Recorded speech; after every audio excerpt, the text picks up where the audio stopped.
Welcome to From Betrayal to Breakthrough, and here is a mini dose of Dr. Debbie where I'm sharing tips, suggestions, strategies, and sometimes just motivation to have you move past your betrayal once and for all. How is betrayal affecting you at work? How is shattered trust affecting you at work? I just came back from this incredible conference. It was called the WeBank Conference. What that is we recently became WBE, Women Business Enterprise, and it's where minority businesses, women-owned businesses, things like that, meet with companies to see how we can support each other, how we can work together. And I went there knowing there is not one company that specifically works on helping people move through betrayal, trauma, shattered trust. So this is going to be a mountain to climb. It was so fascinating because it was so different what I was presenting, a way to predictably heal from betrayal, and then the responses that I got. Now, here's the thing. At first, it was like, tell me about that. That's kind of interesting. And then quietly, I would hear from so many people, oh my gosh, that's amazing. I've been struggling for 30 years. Another person said, wow, you know something? I noticed my daughter keeps going from relationship to relationship to relationship. I had no idea. I didn't even think that may be what this is. Someone else is telling me that they actually are hurting in sales. Their sales are plummeting because they're so anxious and they can't focus on selling or being there for their team in the way they need because they're so focused on the trauma and the impact that this betrayal has caused. So I knew I was onto something here, and it was just such an interesting experience as we dive in, as the PBT Institute dives into corporate. But what I did just to really explain my point. And you know, I always talk about the 5 stages from betrayal to breakthrough. And I talk about symptoms of post-betrayal syndrome. So what I did was, for a lot of these companies, was put together the most common symptoms of post-betrayal syndrome and the symptoms that heal as you move through the 5 stages. So it kind of looks like this. And I was handing this out to everybody. I'm showing this for those of you who are listening. It's this really cool chart that we made. Anyway, something like this. Now, we've had 95,000 people take our post-betrayal syndrome quiz assessment to see to what extent they're struggling. So one of the most common things, and you can imagine this makes perfect sense, is an inability to trust. So 84% of every single one person who has taken that assessment has an inability to trust, 84%. That was actually why I wrote the book, Trust Again. That stat just killed me. But when you think about what that would do to you in business, it would impair team collaboration, right? Like, how comfortable are you collaborating with your teammate if you don't trust the person you trusted the most proved untrustworthy? The next step of that is then you say, well, where was I? How did I not see? How did I not know? So then you don't even trust in yourself. So if you don't trust in the person you trusted the most, you don't trust in yourself, then the next evolution of that is, well, then how in the world can I trust in anything or anyone? So here's where you don't trust in your boss, your coworker, your collaborative partner. Resistance to feedback. That's a really big thing if you don't trust, because you're saying, what's their intention behind that feedback? Is it genuine? Is there a hidden agenda somewhere? What's the reason for that? Increased conflict and misunderstandings. Now, think about this. If you're trying to be in this collaborative environment and someone has an inability to trust, and then there's this increase in conflict and misunderstandings, can you see how that impacts and affects the whole team? Like, what kind of environment is happening when there's just more conflicts, more misunderstandings? I mean, the work itself may be hard enough. And now look at the additional stress and pressure of all of these potential misunderstandings and conflicts. And then you know what you do when that's the case? Then you start walking on eggshells. Then you're like, oh, you know what? This is just way too hard. I won't even bring it up. Or you just start people pleasing, or you start navigating around that person because you just don't want to bring it to their attention. Like, so many additional things that just start to happen because of just that one thing. Okay, here's another one. 88% struggle with extreme sadness. Now, of course, this is the case. Your heart's been broken, whether it's a family member, a partner, a friend, your heart is broken. So now, if you're walking around with a broken heart, reduced motivation and engagement, right? Like, think about it. How incentivized and motivated are you to do your job if your heart's broken? Sure, you're going to try your best to put it aside, but do you see how this may impact you? Withdrawal from colleagues. You're withdrawing because you're hurt. You're not bringing your best, and then you may say, well, I just can't even show up. I just can't even be there, or be there fully. So you know what? I won't go to that event. I won't participate in that experience. Impact on creativity and problem solving. I mean, this is so real. Let's say you're in a creative role in your work, and now you're consumed by your sadness. How creative can you be? Think about it.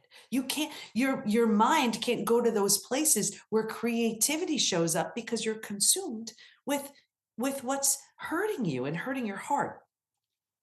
47% had weight changes and digestive issues. So remember, these are the 95,000 people who've taken the post-betrayal syndrome assessment. So if you're having weight changes, and when I say weight changes, in the beginning, you can't hold food down. Later on, you may be using food for comfort, you're emotional eating. And digestive issues. Digestive issues, this could be anything: Crohn's, IBS, diverticulitis, constipation, diarrhea, doesn't matter. So when you think about it, just take the digestive issues for a moment. If you're not feeling well, how well can you work? Right? You're in pain, you're uncomfortable. But what I think is so interesting about why the digestive issue came up. Think about what the gut does. It absorbs, digests, and processes food. Well, isn't a betrayal difficult to absorb, digest, and process? Any wonder why the gut is off? And the gut is off because the level of stress is so high. Your brilliant system says, well, you know what?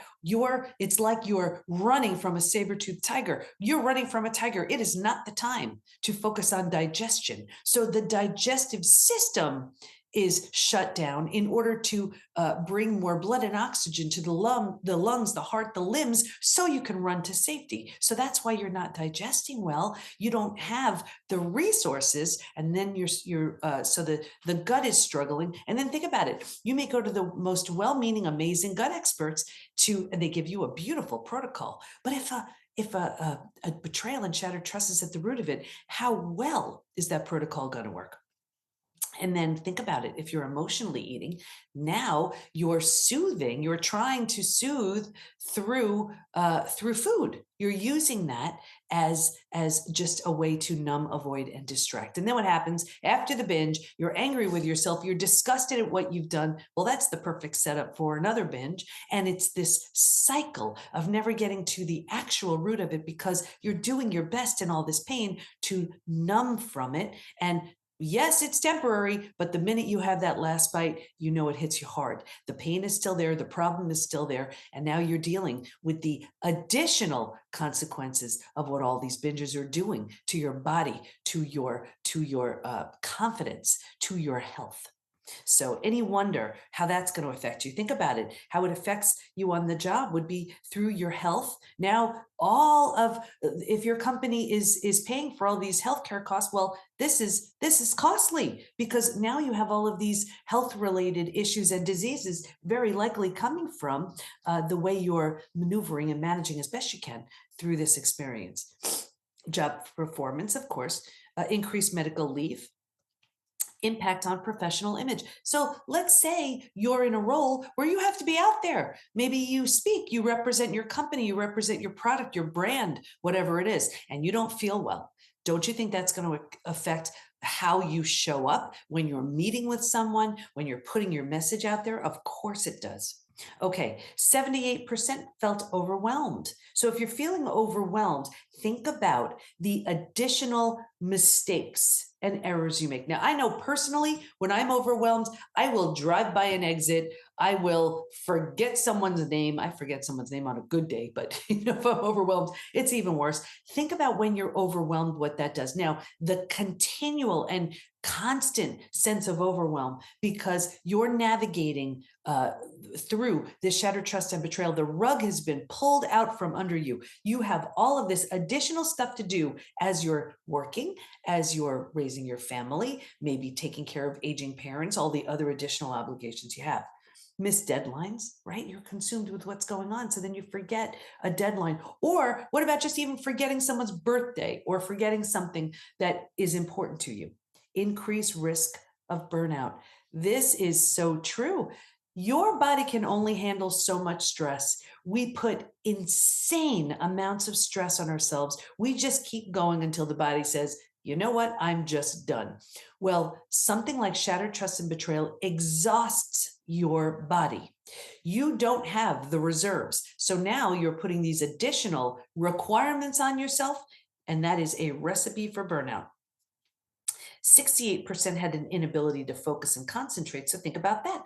Decreased productivity and efficiency. I mean, that makes perfect sense. Poor quality at work. Here you are trying to do your job and do your job well, but it's going to be poor quality because you can't concentrate. Right? Your concentration has been completely removed. Every time you have a second, your mind goes to your experience. Then you're angry, then you're sad, then you're frustrated, then you're everything, and you're taking away from the ability to focus and truly be present and be there in the way that your job needs in order to get the work done and the work done well.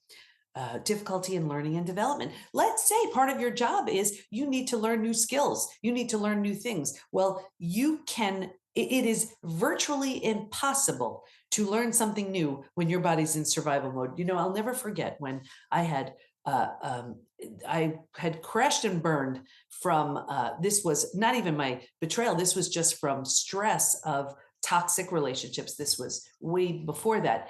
And my adrenals had just absolutely tanked. My immune system was shot. And here I was on my treadmill running and trying to read as well, because I used to read on my treadmill. I had one of those book racks and I would try to read. And I remember when I finally got tested and I was like, I don't know what it is. I'm reading the same line like 10 times. It's just not absorbing. And it was so interesting because the person who had tested me and we ran a bunch of stress tests and adrenal testing said, you have such brain fog, which is real, and adrenal dysfunction and all of this. And then you're exercising and then you think you're able to absorb information too. You can't. It's just impossible. So it really had me realize, and I use this analogy a lot. It's like you're continuously running and you're running on a broken leg and you're not giving your body a chance to heal. That's what happens when you have burnout. Okay, I said that one. 71% experience low energy. So if you have low energy, think about how that's going to affect your productivity, right? And now think about it. Let's say you're supposed to be present at work. You have things to do and you're absent. And you're absent because you just cannot hold it together. And it's costing your company increased absenteeism, and you're not able to do the work you need to do. Compromise creativity and innovation. Of course, you can't think straight when you're betrayed, shattered trust. Okay, 83% felt anger. This is so, think about this, because at first, you're very sad. How could this happen? How could they do this to me? And then the sadness turns into anger. How could they do this to me? And then we move towards, and I share this in other episodes, it's almost like a pity. Like, really? That's what you have to do? And then it moves to compassion. And when you're in compassion, you're healed. That's when you're through stage 5. But that's a talk for another day. So when you think about it, if you're angry, how is this going to affect you at work? Well, conflicts in the workplace. It's like someone's going to get sort of hit by that, as they call it, that stray bullet. It's their own anger because they're not effectively managing it is being taken out on you. It's just you're the recipient of it. Let's just say if someone else is struggling, but it's not even about you. And the person who's feeling that anger, they're hurting so badly and they don't know how to manage it, so it's coming out as anger. increased stress for others, of course. Reputational damage. Think about this. If you're a business owner and or you're a business owner or you have someone in your company and they're struggling with shattered trust and betrayal, and they're in that stage where they're very, very angry, now you're worried about your reputation because in a moment of anger, they may express something that they weren't able to hold back because they haven't moved through the 5 stages from betrayal to breakthrough, and they are in that anger stage, or they're struggling. It's almost like a steam kettle, right? It's just pent up, and then it just lets loose, and there goes your reputation. And it is so much harder to fix a damaged reputation than just keep a good one. So think about what happens if someone is angry, whether that's you or someone within your company. 80% battled stress and anxiety. So what does that cause? Paralysis by overanalysis, right? Analysis paralysis. Because if you have anxiety, you're saying, I can't even think straight. I'm going to make a wrong move. And you may be hesitant to make any move. And meanwhile, your company's counting on you, or your own business is counting on you. You need to make a move. Health issues, of course, that's what anxiety.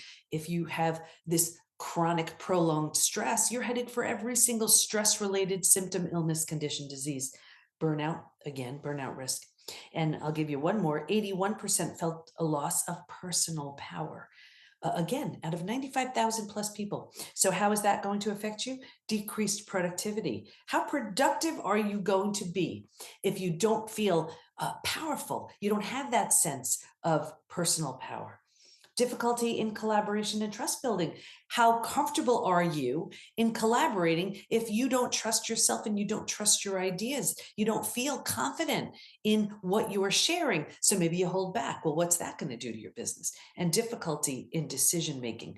You don't trust your own discernment, your ability to make decisions. So you don't make decisions. And maybe because of that, you miss out on something you're supposed to do, something you're supposed to be a part of, something that's supposed to be, you're supposed to take on for your division, your department, your own company, and you don't, because you don't trust yourself. You don't have the confidence because of what this betrayal has done.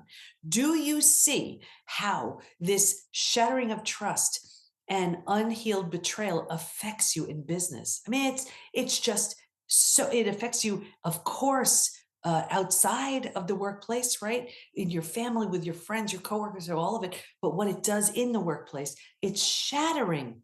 It's shattering your ability to show up fully in the way you need to in order to run your business, in order to be a part of a business, in order to just represent a business, all of it.